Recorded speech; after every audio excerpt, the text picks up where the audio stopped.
Shalom Ouvracha, mes chers amis. Les Américains affirment que dans 12 jours, les Iraniens, eh bien, ils auront la bombe atomique. Est-ce que ça veut dire que Béhémet, ils vont l'envoyer? En tout cas, ils veulent l'envoyer. On sait très bien que le mois de Hadar, c'est ce que Aman, il a vérifié, c'est que on dit toujours que c'est la fin du peuple d'Israël. En effet, le mois de Hadar, c'est toujours la fin de l'année. Et la fin de l'année, ça veut dire aussi la fin du Ham Israël. Mais il y a eu une lumière extraordinaire le jour de Purim. C'était quoi le jour de Purim? C'est qu'il y a eu Vena Forchou. Maintenant, regardez quelque chose d'extraordinaire qui est très important dans notre vie de tous les jours. Est-ce qu'un signe de Dieu, eh bien, ça peut m'aider à choisir quelque chose dans ma vie? Regardez ce qu'elle a dit Esther. Elle a dit si j'ai trouvé grâce à tes yeux le roi. Et si le roi il a trouvé du bien, de me faire ce que j'ai demandé et d'accepter ma requête. Et elle a rien dit. Il lui a dit ouais, ok, alors dis-moi qu'est-ce que tu veux. Je dis non, non, demain si ça vous dérange pas, venez encore une fois. Pourquoi elle ne dit pas? Le roi il t'a dit ça y est, vas-y, dis-moi qu'est-ce que tu veux, je te donne Khatia Malchut Veteras. Je te donne la moitié du royaume. Pourquoi est-ce qu'elle n'a pas dit oui, je veux que mes juifs ils soient sauvés? Elle attendait quelque chose, Esther. Qu'est-ce qu'elle attendait? Elle attendait un signe de Dieu. Le Rav de Sochotchov, c'est un grand admour. Lorsqu'il y avait la Hatzarat de Balfour, vous savez, Balfour, c'était le premier papier qui avait été écrit d'ailleurs avec l'aide de, comment il s'appelle, de Montefiore, comme quoi, par l'Angleterre, il me semble en 1918, mais ne me prenez pas en mots, en 1917, que on a le droit de revenir dans notre terre. Maintenant, c'est le début de la venue des Juifs en Israël, la première Aliyah, la deuxième Aliyah. Maintenant, ce qui se passe, c'est que il a dit, le Rav de Sochotchov, il a dit pendant des années et des années, on a essayé de monter en Eretz Israël. Et on a vu qu'on avait des difficultés. Combien le Baal Shem Tov il a essayé de venir, combien les Talmidim ils ont essayé de venir. Et il y avait toujours des... Là, il y a une porte. Quand il y a un signe qui est clair, ça veut dire que oui, c'est un bon moment et c'est une ouverture de Dieu. Des fois, quand tu vois que c'est fermé, Kadosh Baruch Hu dit c'est pas le moment. Il y a des moments, t'as qu'à prier d'abord et demande un signe à Kadosh Baruch Hu. Demande un signe à Dieu.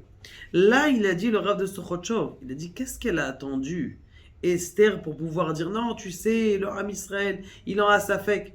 Elle a attendu qu'il y a un vrai signe de Dieu comme quoi, ça y est, les portes sont ouvertes. Qu'est-ce qu'elle a attendu? Elle a attendu le lendemain. Qu'est-ce qu'il y a eu pendant ces 24 heures? Pendant ces 24 heures, le roi, il n'arrivait pas à dormir. Pendant ces 24 heures, eh bien, le roi, il demande conseil à Aman. Pendant ces 24 heures, Aman, il est en train de monter une potence de 25 mètres. Pendant ces 24 heures, eh bien, le roi, il dit à Aman d'aller prendre Mordechai et de le mettre sur un cheval. Pendant ces 24 heures, il y a eu un aforou extraordinaire. Il y a eu un changement total, une Yeshua extraordinaire qui s'est juste pendant 24 heures. Pourquoi? Parce que Esther, elle a attendu un signe d'Akadosh Baruch Hu que Mordechai il soit sur le cheval. Elle a vu que Mordechai est sur le cheval. Elle a dit c'est bon, il y a un plus grand signe que ça. Le roi il met Mordechai alors qu'il était hier avec des sacs poubelles.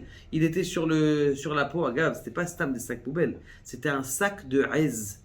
Et c'est marqué que comment on appelle ça, les habits qui sont de Hez, c'est mitnaged, ça va contre toutes les forces du mal. Et celui qui prie avec des habits qui sont en chèvre, en poil de chèvre, eh bien, il explose toutes les forces du mal qui sont autour de lui.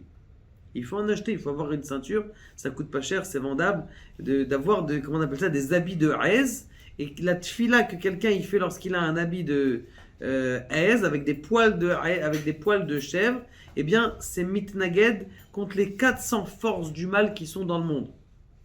Maintenant, quand elle a vu ça, Esther, elle a dit c'est bon, on est arrivé, mes amis.